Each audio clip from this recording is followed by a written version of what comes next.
Selamat pagi. Salam sehat dari tanah Belambangan para sahabat. Hari ini saya lagi duduk-duduk santai dengan saudara saya yang hari ini para sahabat berada di kebun pisang. Alangkah indahnya, alangkah menariknya di sana nih.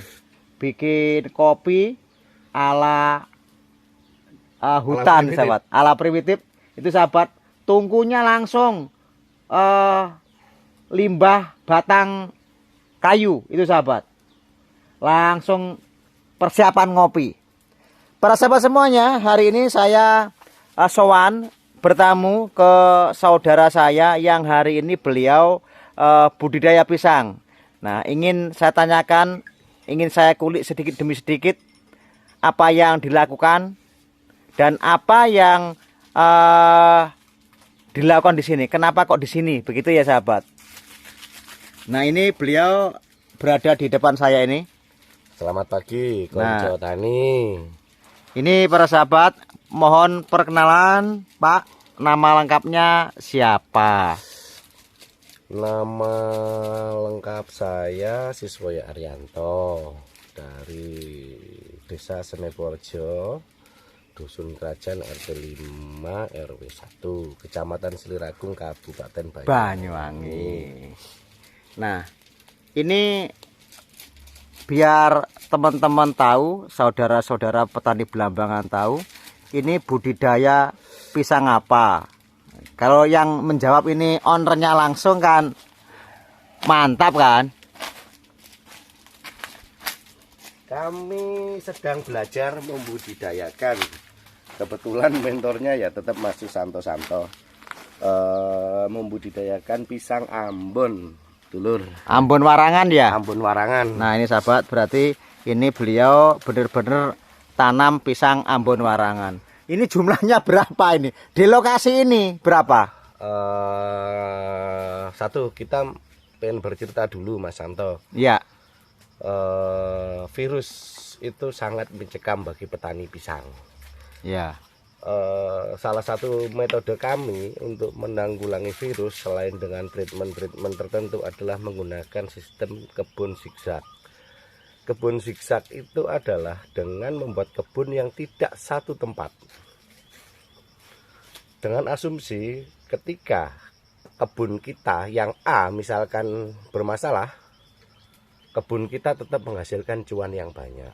Seperti itu. Itu salah satu metode kami selain menggunakan treatment tertentu, tentunya treatment dari Mas Susanto Santo untuk penanggulangan virusnya. Alhamdulillah di kebun ini kami beri nama kebun Zola. Ini di kebun A, B, C, D dan E. Di kebun Zola ada A, B, C, D. A, B, C, D, E. Nah, itu satu A itu berapa luasnya? Per A itu berapa? Berapa? Kebetulan supaya memudahkan komunikasi kita dengan pekerja kita, itu kita kasih populasi per kebun itu 1000, Mas Santo. Wah, 1000. Contoh untuk mempermudah, Joko besok ngerjakan kebun A.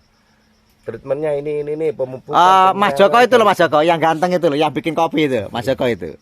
Nah, itu Mas Joko yang sekarang nyeduh kopi. Nah, lagi. Jadi per kebun itu, kebun A itu 1000 batang. Ya. Nah, ini kopinya sobat. Oh, ini kopinya. Nah, ini kopinya. Nah, kopinya nih. Untuk waduh, makasih Mas Joko. Makasih kopinya, makasih. Terima kasih. Apa? Link nganu. Oke. Kae lo kempleng kae. Enggak apa-apa, langsung di sini aja. Biasanya di hutan itu enak aja gitu mungkin. Oke, lanjut. Jadi di kebun Zola ini ada 5 kebun A, B, C dan E. Dalam artian untuk apa? Untuk mempermudah pengerjaan. Seperti itu ya. Panglima kita salah satunya ya Mas Joko tadi. Ya. Di kebun Raja ada kebun A, B, C, D. Ya. Kita sedang dalam masa untuk menikmati proses bahwa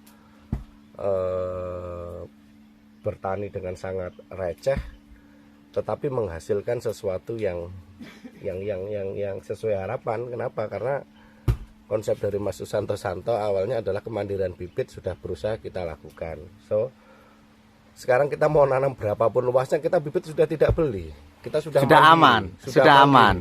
Dari 8.000 indukan atau 8.000 rumpun ini sudah bisa jadi 20.000 anakan, Mas. Betul. Yang bisa kita ambil. Jadi untuk pengembangan gampang. Untuk kebun ini, Mas, kebun 11, Mas. Kebun sebelah. Ini anak tanamannya murni dari Indukan ini. Ini Jok, taruh tengah sini, Jok. Ngobrolnya ben-ben aja, Jok. Nah, ngono, Jok. Ini sahabat meja alami, jadi ini repotnya Mas Joko terus ini, mohon maaf Mas Joko ya. Nah ini seperti sahabat, ini kopinya itu itu. Nah ini ada kopi dan lain-lain deh.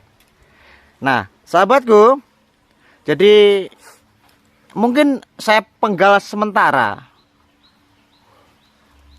Banyak orang yang bilang mau tanam banyak, kok bilang omset ratusan juta. Wong lahane ora eneng gitu katanya. Lahannya tidak ada loh. Bagaimana menyikapi hal ini gitu loh. Pak Sis, gimana? Sebenarnya kalau orang-orang di pedesaan mestinya nggak sulit untuk mencari. Apalagi tinggal di dekat hutan. Ya, yang penting satu, kita tidak menutup diri. Terus yang kedua, banyak kok kalau kita pengen ngembangkan di sawah, banyak tuan-tuan tanah yang malah lahannya nganggur, malah bingung mengelolanya, malah dipasrahkan ke ya siapa-siapa sing gelem garap. Aturan mainnya mungkin kalau tidak bayar di muka, sewanya ya mungkin bayar di belakang. Ketika sudah panen kan banyak ya, asalkan kuncinya kita tidak menutup diri.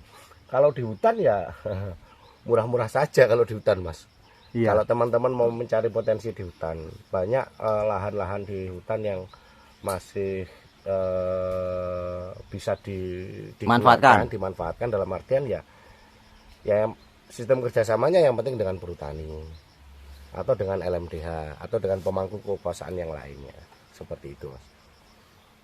Jadi tidak ada kendala ya? Tidak ada kendala sementara. Kendalanya kembali lagi ya cuan lah. Tetapi kita sudah punya konsep cerdas dalam artian kalau kita supaya kosnya itu rendah, saya sudah mulai berpikir sesuai dengan arahan Mas Susanto Santo.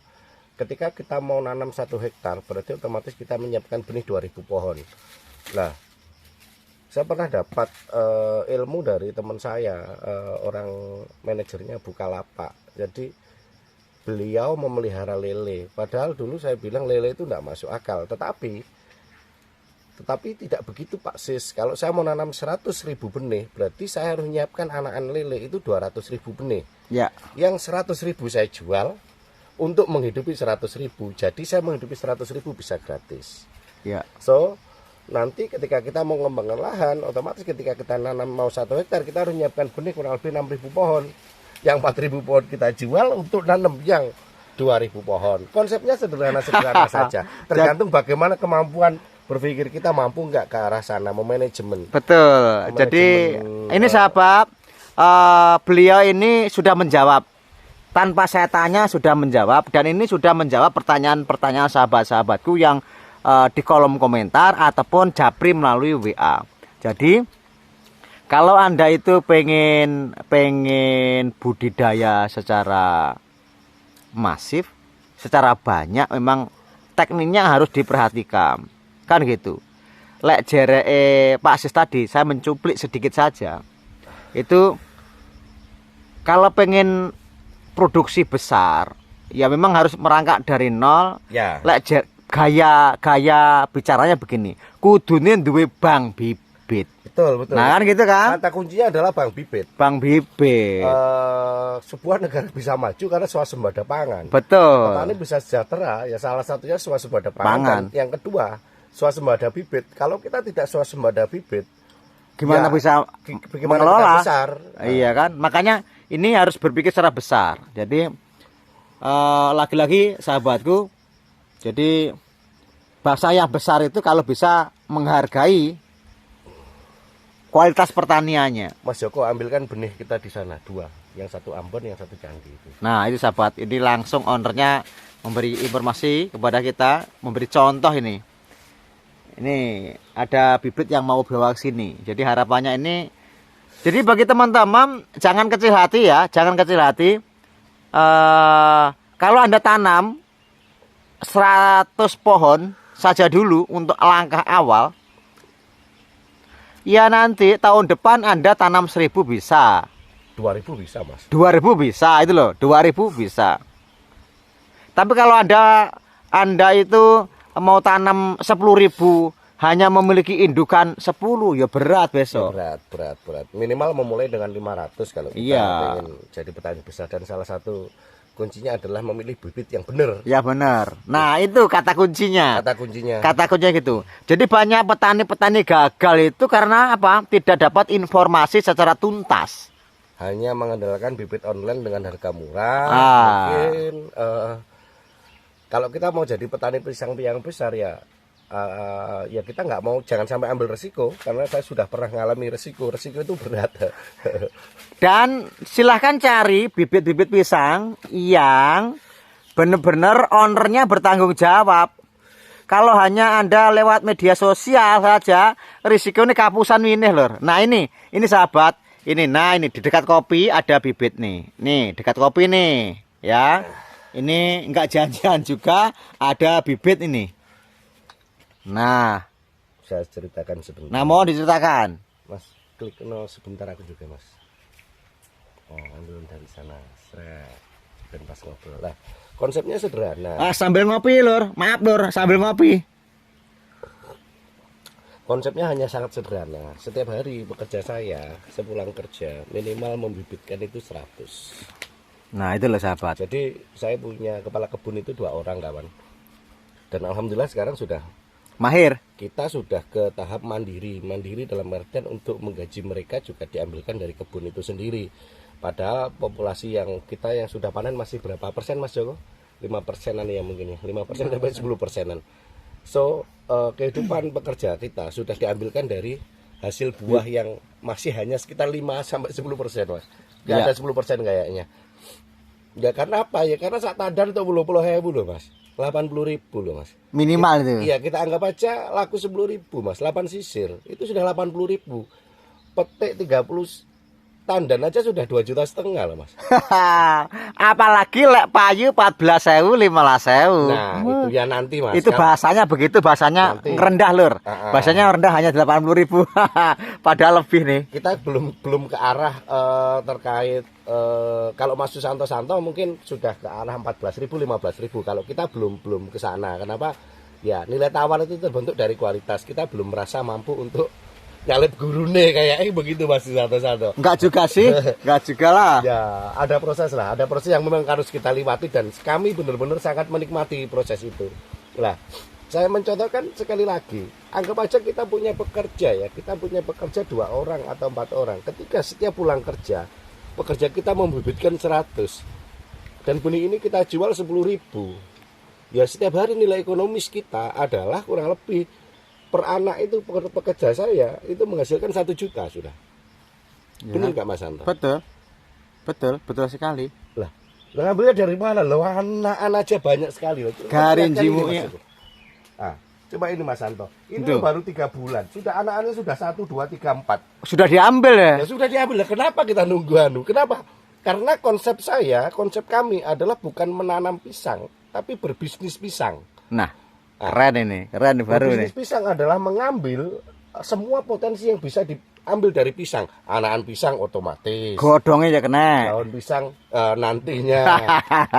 Gedeboknya. Nantinya kita akan carikan mesin pencacah. Jadi kita sudah ada punya konsep dari pisang untuk pisang. Dalam artian sebuah pupuk non kimia, menyikapi mahalnya pupuk dari pemerintah, kita sedang riset bagaimana pisang kita bisa dicukupi dari nutrisinya dari sampahnya pisang itu sendiri, Mas. Wah, ini keren sekali. Nah, kita cukupi dulu satu video ini. Siap. Jadi ini perlu tahapan berikutnya. Jadi biar penasaran teman-teman semuanya. Ya, jadi yo ojo dibuka kabel, Lur. Nanti ada video-video berikutnya lah. Biar ini menarik sahabat. Jadi begitu sahabat semuanya. Salam semangat dari Tanah Blambangan, Kabupaten Banyuwangi, Provinsi Jawa Timur. hari ini bincang-bincang tipis, bincang-bincang sederhana di kebun pisang. Ya. Jadi ini nanti bisa kita tunjukkan, kita sambil jalan-jalan nanti pisangnya kayak apa, pertumbuhannya kayak apa, begitu sahabatku. Jadi sahabatku, tidak ada alasan lahan-lahan Anda itu dikosongkan. Minimal berani memulai. Nah, Sukses itu dengan berani memulai. Ketika hanya bertanya terus, tanya, ya kapan memulainya lu? nah itu sahabat ya. Jadi gitu. Jadi beliau ini humble sekali. Jadi bibit harganya 14.000 ya 15.000, dibilang 10.000 lur. Itu ya sebenarnya memancing semangat kita saja. Salam sukses petani Blambangan, petani Banyuwangi, petani Indonesia. Terima kasih. Sambil ngopi lur, terima kasih.